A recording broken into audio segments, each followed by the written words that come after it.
Aku udah ngelihat kamu sebagai satu sosok yang penuh tipu muslihat. Jadi kamu tuh nggak pernah jadi pahlawan buat aku. Untuk menjadi pahlawan dibutuhkan penjahat. Nah itulah yang kamu lakukan. Semua penjahatnya itu kamu yang atur. Dan kamu masuk sebagai pahlawan. Kayak gitu. Dan aku nggak bisa dibegitukan gitu. Sekarang kamu pergi aja. Aku nggak butuh lama-lama kamu di sini.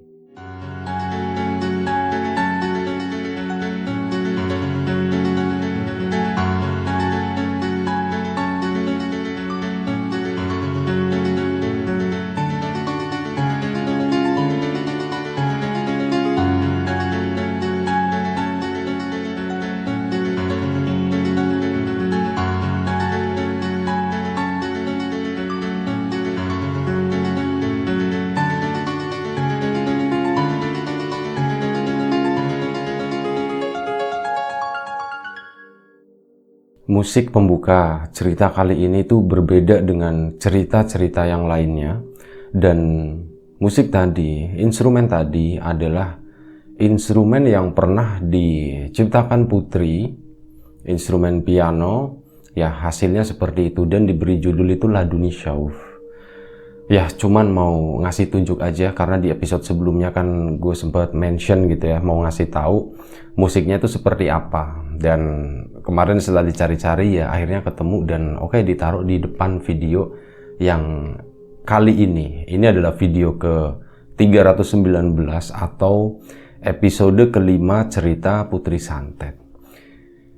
Lanjut lagi ke cerita sambungan dari cerita sebelumnya. Sewaktu itu Lis sama Mbak Prima itu kan ngobrol. Dan sampai akhirnya di satu titik Mbak Prima itu bilang ke Lis, "Lis, aku mau ngobrol dari hati ke hati. Berusaha memecahkan semuanya. Ya termasuk informasi dari kamu juga. Banyaklah yang udah kita kumpulin itu sebenarnya banyak. Dan aku pengen nyampein sesuatu secara langsung ke Putri. Tapi lagi-lagi aku tuh masih bingung. Supaya apa yang aku sampaikan atau apa yang kita obrolin itu mereka nggak denger gitu. Dan memang aku kemarin sempat pakai metode seperti itu. Ya tujuannya supaya mereka itu nggak denger dan apa yang kita omongin itu masih tetap bisa menjadi rahasia kita. Nah aku akan coba sekali lagi untuk ngobrol sama Putri. Dan akhirnya Mbak Prima pun manggil Putri setelah semua selesai sama Lis ya obrolannya. Mbak Prima pun manggil si Putri. Put, aku mau ngobrol lagi. Tapi ini private banget. Ini penting banget gitu. Coba menceritakan, menjabarkan setelah tadi aku ngobrol sama Lis juga masalah yang sedang kamu hadapi sekarang. Oh iya Mbak, boleh kapan? Mau sekarang atau mau kapan? Nanti malam aja katanya. Nanti selepas maghrib lah, mungkin sekitar jam 7 malam. Ya aku pengen ngobrol berdua aja sama kamu tapi dengan cara seperti kemarin.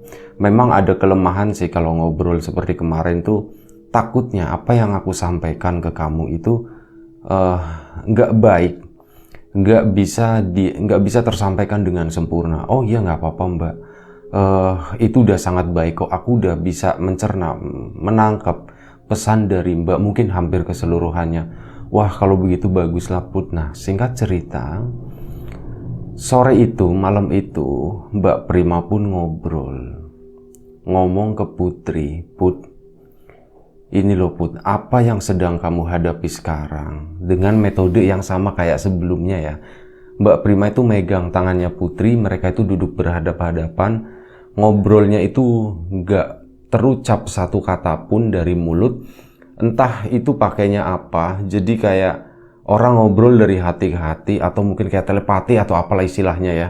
Kurang lebih seperti itu, mereka itu ngobrol. Put, ini masalah yang ada hubungannya dengan 3 kawan kamu, 3 pendamping kamu itu. Seperti yang aku bilang, kamu harus hati-hati. Seperti yang aku bilang, masalah pahlawan dan penjahat itu Put. Yang aku yakin dari semuanya itu adalah skenario, Put. Jadi segala sesuatunya itu udah diatur, dan siapa pelakunya? Kalau menurut aku itu adalah mereka sendiri. Itu tetap ya, itu peganganku tetap di situ. Kamu boleh setuju, boleh enggak, kata Mbak Prima. Oh iya Mbak, silahkan diteruskan, kata Putri. Nah, kamu ingat nggak, Put? Ada sesuatu yang gini deh, dari awal aja deh. Dari awal setelah aku komunikasi sama Bibi Lis, dan ya setelah melakukan sesuatu yang mungkin jarang dipahami sama kebanyakan orang, Put, aku menangkap sesuatu, aku dapat informasi.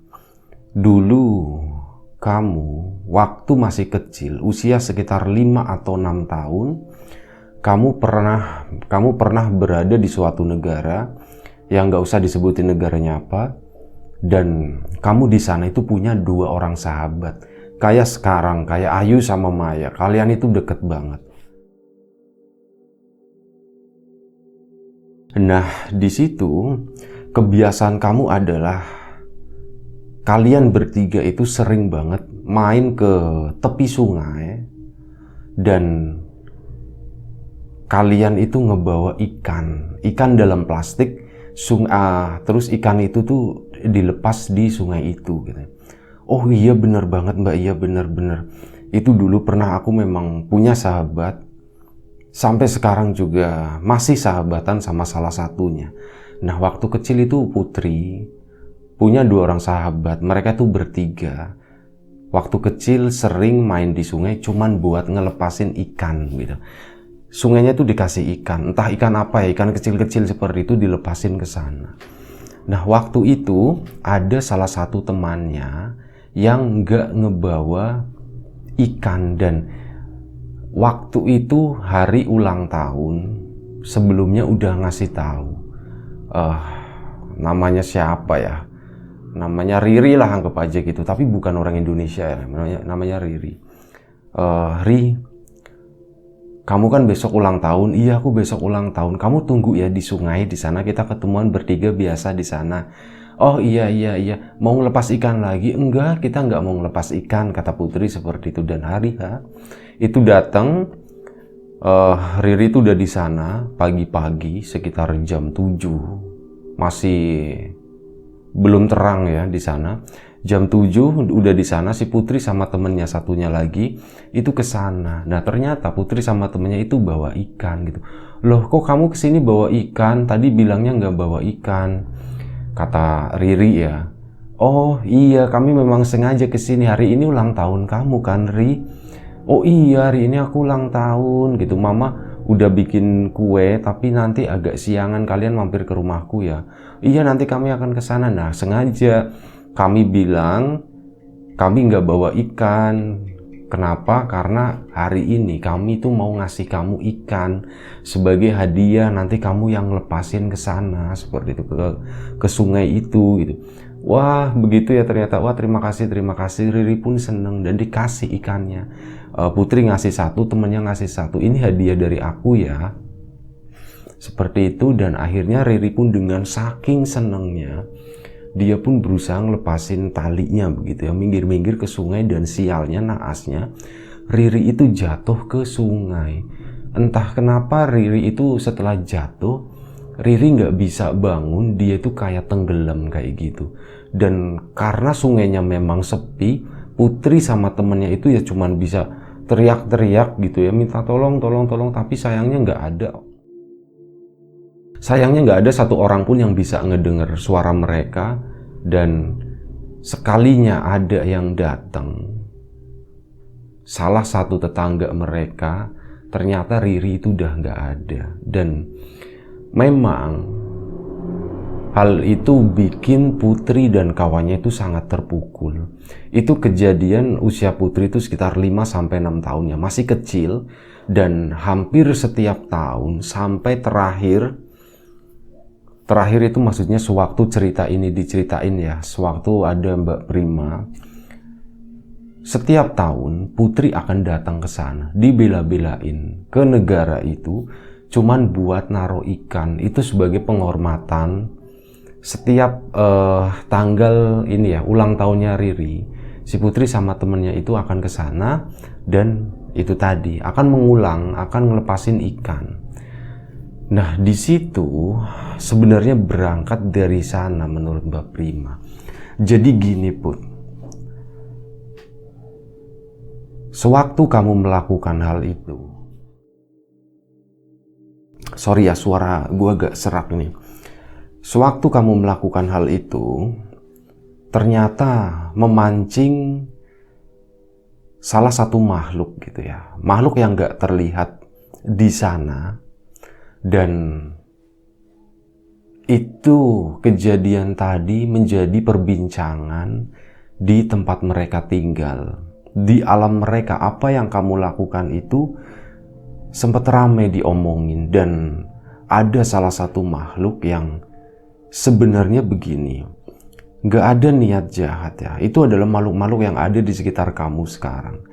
Mereka gak berniat jahat sebenarnya, cuman mereka itu kayak punya ambisi, itu supaya punya ambisi biar bisa naklukin kamu, Put. Kayak gitu. Kenapa? Karena menurut mereka, ini aku belum ngobrol sih ya sama mereka, tapi menurut mereka kamu itu menarik. Nanti ini aku mau coba kontak. Beneran deh, aku mau minta tolong kamu, minta izin ke mereka supaya aku bisa komunikasi ke mereka gitu. Oh begitu ya Mbak ya. Tapi iya Mbak, bener Mbak, apa yang Mbak Prima ceritain itu bener. Dan ya mungkin Mbak Prima dapat cerita ini dari list gitu. Iya, aku dapat cerita ini dari list. Dan ada beberapa informasi tambahan juga yang memang aku dapat sendiri, Put gitu. Jadi ini bukan kayak ngarang-ngarang atau gimana gitu yang sebenarnya aku tahu dari orang lain, tapi aku bikin seolah-olah aku tahu sendiri. Sama sekali enggak, Put. Aku nggak ada urusan sama kamu, aku nggak ada kepentingan sama kamu, aku cuman kenal sama kamu sebagai orang yang baik gitu. Makanya ya apapun itu Mbak berusaha ngebantuin gitu ya. Jangan sampai hal-hal seperti ini tuh menjadi berlarut-larut dan takutnya nanti malah bisa ngerugiin kamu. Oh iya Mbak, terima kasih Mbak gitu. Sudah ya Mbak ya. Nah, setelah Mbak Prima bilang seperti itu, Putri itu langsung narik tangan. Dia kayak agak sedikit nggak suka dengan apa yang diomongin sama Mbak Prima. No. Waktu itu, Put, itu tadi ya, nggak apa-apa. Kamu mungkin nggak suka atau tersinggung atau gimana. Tapi aku mau minta tolong supaya aku bisa komunikasi sama Harira gitu. Oh iya Mbak, iya Mbak, iya Mbak. Dan gak lama setelah itu, ya Putri terdiam gitu ya. Dengan kegiatannya, Putri pun keluar. Setelah pulang, kurang lebih sekitar 1 jam kemudian, Mbak Prima, aku udah menyampaikan maksudnya Mbak untuk bisa berkomunikasi. Dan mereka menyetujuinya Mbak katanya. Wah, alhamdulillah ya. Baik, kapan dan di mana gitu. Sekarang juga bisa Mbak gitu. Oh baik. Dah di situ Mbak Prima pun ambil sikap duduk tenang ya. Tetap duduk di kursi begitu. Duduk tenang, diam aja. Dan Mbak Prima itu mulai ngobrol. Manggil namanya Harira, Tum. Saya Prima. Saya adalah temannya Putri dan saya ingin berkomunikasi sama kamu. Dan kata Mbak Prima seketika itu ada jawaban, baik silahkan katanya. Itu dari Harira itu. Dan seketika juga di situ Mbak Prima itu dikasih lihat wujud mereka itu seperti apa. Ya wujud mereka ya Harira dengan warna birunya, Tum dengan warna hitam putihnya. Di sana mereka ngobrol. Dan ada satu poin penting yang ditanyakan oleh Mbak Prima.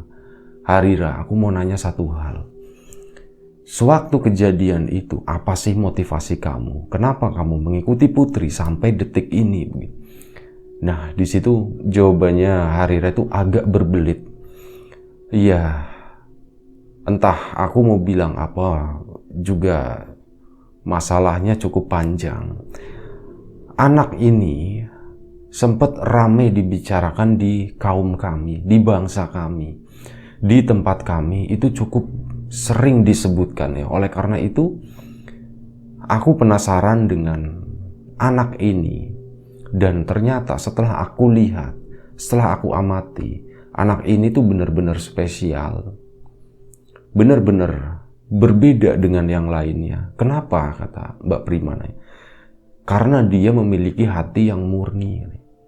Hati yang murni menurut kamu itu apa? Ya, aku ngelihat hatinya, dalam hatinya itu nggak ada kebencian sama sekali. Dan aku jadi terobsesi untuk bisa menaklukkan anak ini. Gitu. Itu menurut Harira. Oh, jadi seperti itu ya. Cuman masalah obsesi aja, tapi kenapa kamu melakukan hal seperti ini? Sesuatu yang gak perlu sebenarnya terjadi sama Putri, tapi kenapa tetap kamu lakuin? Dan ya kamu tahu sendiri kan, skenario yang kamu buat semuanya. Dari kasus di Karangasem, dan bahkan banyak kasus-kasus lain sebelum ini, sampai rumah yang rusak, kamu teror orang tuanya, itu cuma buat memunculkan kamu sebagai pahlawan, begitu kan? Iya, betul gitu. Karena tanpa seperti itu, anak ini tuh nggak akan percaya sama aku. Gitu. Kayak gitu. Jadi intinya, ini adalah momen yang tepat. Aku menampakkan diri, aku memperkenalkan diri, dan kondisinya memang memungkinkan seperti ini. Aku menjadi seorang pahlawan di mata anak ini, gitu. Tapi sewaktu mereka ngobrol, Mbak Prima sama Harira, Putri pun gak bisa ngedengerin gitu apa yang mereka obrolin. Jadi Putri dengernya dari Mbak Prima, diceritain sama Mbak Prima setelahnya ya. Tapi intinya obrolannya itu seperti itu. Di sana Harira dan kawan-kawan memang udah mengakui apa yang diperbuatnya, apa yang telah direncanakannya seperti itu. Jadi masalahnya jelas. Nah, Mbak Prima pun melanjutkan, kalau begitu alangkah baiknya menurut aku, udah stop aja perbuatan kamu seperti ini, stop aja, kasihan dia. Kalau kamu memang melihat dia sebagai orang atau sebagai anak yang memiliki hati yang murni, terus kenapa kamu perlu menaklukkan dia? Ya, itu sebagai tantanganku aja gitu. Itu sebagai, karena aku butuh pengakuan juga di antara bangsa kami. Seandainya aku mampu menaklukkan orang-orang yang memiliki hati murni seperti anak ini, ya aku akan dengan mudah bisa menaklukkan orang-orang pada umumnya, kata Harira seperti itu. Di situ Mbak Prima makin ngerti, oh ternyata jadi masalahnya itu bukan masalah dendam, bukan masalah apa, tapi masalahnya ternyata cuman obsesi supaya mereka itu mendapat tempat di bangsa mereka juga. Dan konon menurut Mbak Prima, Harira itu memang satu sosok jin yang usianya udah cukup tua ya, tapi nggak disebutin umurnya berapa. Sosoknya itu udah cukup tua, lebih tua dari jin-jin kebanyakan seperti itu. Makanya yaitu tadi, cara bermainnya pun halus banget seperti itu. Dia bikin skenario yang intinya itu adalah cuman bisa menguasai Putri begitu. Udah cuman itu doang. Ya udah, akhirnya obrolan itu selesai. Harira, terima kasih apapun itu, terima kasih. Kamu udah menjawab pertanyaan-pertanyaanku, dan mungkin setelah ini dengan cara apapun, ya, aku akan menyelamatkan Putri, katanya. Silahkan kalau kamu bisa, kata Harira. Silahkan kalau kamu bisa menyelamatkan anak ini. Oh, baiklah. Akhirnya udah obrolannya ditutup ya. Gue nggak tahu nutupnya seperti apa. Intinya obrolannya ditutup, dan setelah itu Mbak Prima itu berpikir lagi. Cuman bilang, Put, udah Put. Terima kasih ya Put ya. Nah, setelah itu Mbak Prima itu mikir lagi gimana caranya nyampein ke Putri ya. Hal yang seperti ini. Jadi ibaratnya tuh begini. Kayak anak kecil yang lagi seneng-senengnya sama mainan. Terus mainannya tuh kita bilang jelek begitu. Mainannya tuh berusaha kita ambil, berusaha kita jauhin. Pasti si anak tadi akan nangis. Itu Mbak Prima tuh ngebayanginnya cuman itu. Nah, setelah itu Mbak Prima pun berpikir, wah ini nggak bisa diselesaikan sendiri. Aku harus ngobrol sama Liz. Liz juga di mata Putri itu kan orang yang sangat dihormati gitu, orang yang sangat disayangi sama Putri, karena bibinya itu orang yang sangat baik, orang yang lembut ke Putri. Bahkan dari Putri kecil itu memang sering diemong gitu ya, sering diemong lah bahasanya seperti itu sama bibinya. Dan lagi-lagi, yuk aku butuh translator lagi yuk katanya. Oh siap mbak, nanti aku cariin mbak malam ini gitu. Jangan malam ini, besok aja deh. Dan akhirnya udah keesokan harinya, malam itu tuh nggak terjadi apa-apa. Justru malam itu tuh terasa tenang banget. Hawanya tuh enak, sejuk begitu ya. Beda dengan malam-malam sebelumnya. Nah, keesokan paginya, translator pun datang ngobrol lagi sama Liz. Sama Mbak Prima, tapi ngobrolnya itu di beda tempat dengan Putri ya. Agak jauh, di sana mereka ngobrol lagi. Liz, aku udah ngobrol sama Harira semalam. Wah, kamu bisa juga akhirnya. Iya, aku bisa. Aku dapat izin dari Putri. Dan gimana terus? Ya, intinya seperti itu, seperti yang diceritakan tadi ya. Itu diceritakan lagi ke Liz. Dan Liz, oke, baik, aku akan bantu gitu. Aku akan bantu ngomong ke Putri. Karena bagaimanapun juga yang bisa menyelesaikan masalah ini adalah si Putri sendiri, bukan kita gitu. Kita itu bukan lawan mereka katanya. Bagaimanapun juga ya, katanya ada yang bilang, aku pernah dengar gitu ya, manusia itu lebih tinggi dari mereka seperti itu. Tapi untuk kasus yang ini, kita lagi bermain-main dengan yang namanya sihir begitu. Ya, kita nggak bisa, kita nggak sanggup gitu. Maka dari itu, menurut aku penyelesaiannya itu justru Putri sendiri. Gimana caranya kita bisa menyadarkan Putri? Nah di situ Mbak Prima tuh nangkep poinnya itu, Liz. Maksud dan tujuanku tuh seperti itu. Kayak kalau aku yang masuk kayaknya terlalu kasar. Jadi aku butuh orang yang memang benar-benar dekat sama Putri, yaitu kamu.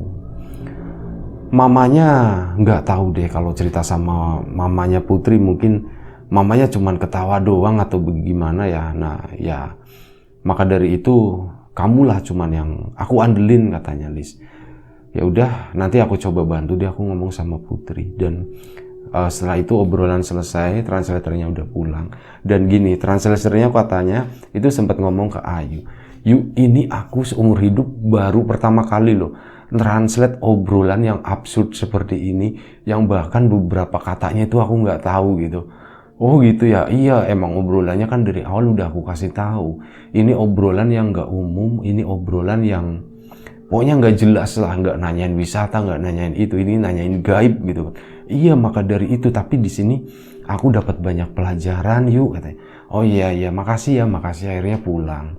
Nah, Liz hari itu memutuskan untuk ngomong sama Putri. Putri pun lagi masak siang itu. Liz datang ke sana. Put, aku mau ngomong, Bibi mau ngomong.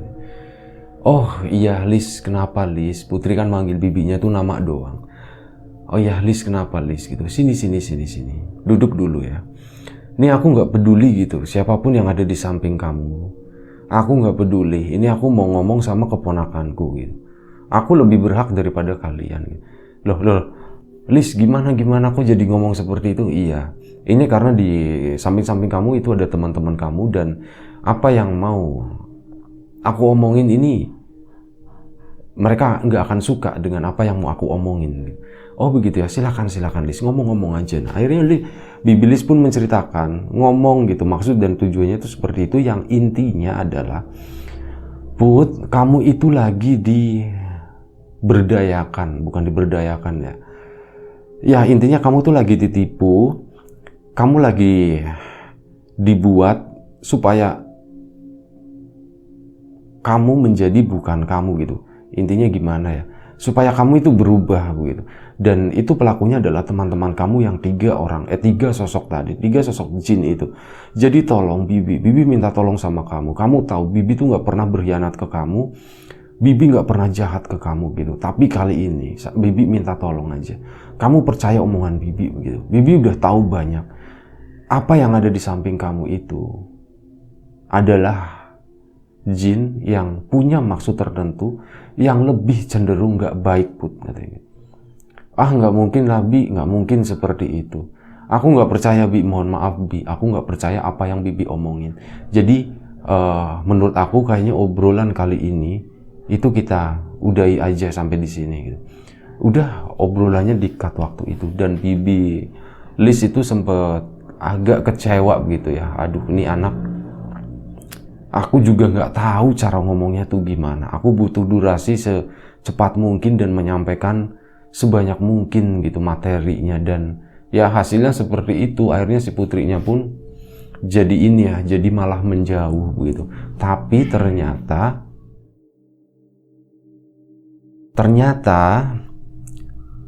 apa yang dilakuin Putri itu di luar dugaannya Mbak Prima sama Liz. Putri pun ternyata bermain skenario juga, bermain acting juga. Seolah-olah di depan Harira, di depan jin-jin itu, Putri itu bilang, enggak, kamu nggak usah ikut campur gitu. Tapi dalam hatinya Putri pun mengiyakan apa yang dibilang Mbak Prima, apa yang dibilang sama Liz. Itu benar, ditampung sama Putri, diolah dan mikir gimana caranya bisa lepas dari jin-jin itu gitu.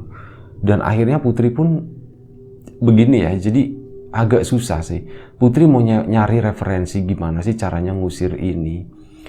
Tapi Putri nggak mungkin nanya ke orang lain atau ngebaca gitu. Karena kalau Putri nanya ke orang lain atau ngebaca, mereka juga akan tahu gitu. Repotnya tuh di situ, dan kalau mereka tahu ya takutnya bisa aja mereka jadi marah seperti itu ya. Dan akhirnya si Putri pun lebih nyari solusinya ke diri sendiri gitu. Dia kayak improve aja deh. Aku nggak tahu apa yang harus aku lakuin. Aku juga nggak mungkin nanya sama Mbak Prima atau Liz, karena kalau aku nanya ke mereka, Harira akan tahu kalau aku setuju sama mereka. Jadi aku cari dengan caraku sendiri. Aku akan ngobrol dengan mereka. Dan sore harinya Putri tuh katanya ngobrol sama 3 sosok itu, sama Harira lebih tepatnya. Harira, aku mohon maaf kalau selama ini punya salah sama kamu. Dan aku pikir mulai hari ini kamu udah nggak perlu di sini lagi gitu. Kamu pergi aja sana, jauh-jauh begitu. Terlalu banyak tipu muslihat yang udah kamu perlihatkan ke aku. Maksud kamu bagaimana? Iya, itu yang kamu sering contoh-contohin. Kamu pakai sihir, pakai magic yang aku sendiri nggak bisa lakuin, dan itu di luar nalar. Aku menganggap itu sebagai tipu daya. Dan aku nggak kagum sama sekali gitu. Karena hal seperti itu dari dulu juga ada. Dan itu memang ya, itu spesialisasinya kalian untuk bermain sihir. Sementara kami manusia itu enggak. Kalaupun kami bisa bermain sihir ya atas bantuan dari kalian-kalian seperti itu. Lalu apa hebatnya, kata Putri itu seperti itu. Wah, di situ Harira tuh mukanya katanya itu udah mulai agak berubah, agak mundur sedikit. Ini sore hari ya. Ya, maka dari itu, ya udah. Semuanya udah aku atur kok sebenarnya. Kamu bermain skenario sama aku dari awal, udah bertahun-tahun. Dan sayangnya, aku tahu, aku menyadari itu. Kalau sesuatu ini tuh nggak baik gitu. Semakin aku tenggelam, semakin aku akan terbawa sama kamu. Aku akan makin muja-muja kamu, dan bisa jadi aku akan lupa, aku akan lalai. Dan aku akan melupakan siapa yang harus aku puja sebenarnya. Bukan kamu gitu. Kamu hanya makhluk biasa. Maka dari itu ya, aku udah nyadar kok. Kamu itu penuh tipu muslihat katanya. Udah, kamu pergi aja. Kamu pergi, aku nggak butuh kamu. Silakan pergi secepatnya. Kalau nggak pergi, kamu aku bakar gitu. Nah di situ Putri tuh sempat mikir katanya, saat nyebut nanti aku bakar, itu dia tuh bingung gitu ya, sempat gimana bakarnya begitu kan. Di situ Harira cuman ketawa pelan begitu. Put, apa yang bisa kamu lakuin ke aku? Katanya. Kamu nggak bisa apa-apa, kata Harira. Iya betul, aku memang nggak bisa apa-apa, tapi ada sesuatu yang lagi kamu incar dari aku kan. Aku memang nggak bisa apa-apa, tapi aku punya sesuatu yang kamu cari. Kamu lagi nyari hati murni kan, hati yang bersih gitu. Nah itu ada sama aku, dan aku nggak akan ngasih ini ke kamu karena ini adalah sesuatu yang sangat berharga gitu. Bukan cuma buat aku, tapi buat orang lain juga, orang-orang di sekitarku. Jadi percuma aja. Apapun itu, apapun yang kamu lakuin itu, mau setinggi apapun kau naikin derajat kamu, aku udah ngelihat kamu sebagai satu sosok yang penuh tipu muslihat. Jadi kamu tuh nggak pernah jadi pahlawan buat aku. Untuk menjadi pahlawan dibutuhkan penjahat. Nah, itulah yang kamu lakukan. Semua penjahatnya itu kamu yang atur. Dan kamu masuk sebagai pahlawan. Kayak gitu. Dan aku nggak bisa dibegitukan gitu. Sekarang kamu pergi aja. Aku nggak butuh lama-lama kamu di sini. Nah, di situ Harira ketawanya makin kencang. Dia mulai katanya menunjukkan rupa aslinya. Rupa aslinya itu ternyata Harira itu udah wujudnya berubah menjadi satu sosok yang kurus kering. Semua badannya itu warnanya hitam, tapi masih dibalut pakai kain biru ya. Sementara Urdantum waktu itu setelah Putri menyampaikan hal tadi, mereka tuh cuman begini, bolak-balik di belakangnya Harira. Dan seketika itu Putri tuh ambil bantal dan Putri membacakan sesuatu, minta tolong sama Tuhan supaya makhluk yang di depannya itu bisa pergi dengan cara apapun gitu. Dengan cara apapun, dengan hal yang gak memungkinkan. Aku bukan orang yang punya ilmu, aku bukan orang yang punya kekuatan, tapi aku punya percaya gitu. Aku percaya kalau apa yang aku lakukan, aku yakini ini bisa mengusir mereka. Meskipun ini cuma sebuah bantal gitu. Dan bantalnya diambil sambil dia ngebacain sesuatu, dilempar sana. Dan Harira sama itu si Urdantum itu langsung pergi benar-benar menjauh. Dan semenjak hari itu, semenjak sore itu mereka itu udah gak muncul lagi di sana. Benar-benar jejak mereka hilang. Putri gak bisa merasakan lagi keberadaan mereka. Bibinya sama Mbak Prima pun sama, menyetujui, mereka tuh agree kalau ya mereka itu udah pergi gitu. Mereka udah pergi dari sana dan alhamdulillah masalahnya itu udah selesai. Cuman yang bikin heran, Put, kamu ngusirnya gimana, Put? Aku lempar pakai bantal doang kok, Mbak, gitu. Serius katanya, serius kamu serius cuma lempar pakai bantal? Iya serius Mbak, aku cuma lempar pakai bantal. Terus kuncinya di mana, Put, gitu? Kok kamu bisa melakukan seperti itu? Aku modal yakin, Mbak. Aku yakin dengan sesuatu yang memiliki kuasa dari apapun gitu ya, Mbak. Tuhan, Mbak, aku yakin sama Tuhan. Ya, adanya di situ bantal pengen aku lemparin, aku berdoa, minta tolong supaya ini bisa berfungsi dengan seperti yang aku harapkan gitu. Ini mungkin hanya bantal, bukan apa-apa, tapi setelah aku lempar ini akan menjadi sesuatu. Dan bener aja, Mbak, mereka itu kabur pergi gitu. Wah, syukurlah, bener ya, Put ya. Aku banyak belajar juga sama kamu, Put. Kadang aku juga sering mengupayakan sesuatu secara maksimal, bahkan sampai nge-push diriku sendiri, tapi hasilnya tuh nihil. Ini hal yang kebalikannya dari kamu. Ternyata modal utamanya itu adalah yakin gitu. Kalau kata orang Tegal itu sing penting yakin gitu ya. Wis sing penting yakin itu bakalan beres. Nah itu seperti itu yang Mbak Prima pelajari dari Putri. Salah satunya itu, yang penting yakin udah. Hal sekecil apapun bisa menjadi hal yang besar. Ya kayak gitu. Jadi ini adalah cerita penutupnya. Sebenarnya banyak cerita yang cukup banyak, cukup panjang yang dipangkas. Tapi daripada nanti berlama-lama bertele-tele, mending ditutup aja sekarang. Kebetulan gue juga kondisinya lagi agak sedikit drop, lagi agak nggak fit, makanya ya udah ini jadi edisi terakhir aja dari itu, dari kisahnya Putri yang di awal itu dicurigai disantet gitu ya, tapi ternyata itu adalah sebuah skenario dari jin-jin tua yang konon katanya itu datang dari tempat yang cukup jauh begitu. Dan gue juga mohon maaf misal banyak istilah-istilah yang mungkin asing di telinga kawan-kawan. Istilah-istilah ini tuh dulu sempat dicatat sama Bro Ayung. Dulu waktu kejadian itu minta tolong, bro catetin dong, ini namanya kok aneh-aneh banget ya. Akhirnya itu dicatetin sama Bro Ayung. Dan anehnya setelah ini selesai begitu, itu catatannya tuh hilang entah kemana. Semalam baru ngobrol lagi sama Bro Ayung, nanya-nanya begitu ya.